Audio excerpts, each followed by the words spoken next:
मते लगुच सरकार केवल भाषण लंबा लंबा भाषण दबा लंबा लंबा वक्तव्य दबा एवं लंबा लंबा प्रतिश्रुति दबा हूँ सरकार परम और प्रथम कर्तव्य भाई जना पड़े। सरकार को आसवा आगु निजुक्ति संपर्क बड़ बड़ घोषणा करते बेकारी दूर कर प्रतिश्रुति देते सरकार आसबार 1.5 वर्ष बेसी कौन गोटे भी पदक्षेप सरकार नहीं ना। आप देखुवे विभिन्न सरकारी अनुष्ठान मानक बहु पदपद भी खाली पड़ी हजार हजार संख्यार पदपद भी खाली पड़ी एवं योग्यता प्राप्त युवक युवती राज्य में अच्छा शिक्षा प्राप्त कर योग्यता अच्छी सरकार तक निजुक्ति दौना सरकार अभिप्राय कर आम बुझीपारनु सरकार निजर आत्मप्रचार में शह शह हजार हजार कोटी टका खर्च करुँच स्थान शून्यता अच्छी चाकरी खाली अच्छी सरकारी कार्य से बाधा प्राप्त होती जेहेतु आवश्यक संख्यक लोकशक्ति नहांती किंतु सरकार निजुक्ति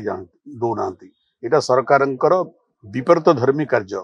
सरकार जहाँ कहते करती ना यहाँ सरकार प्रमाणित कर।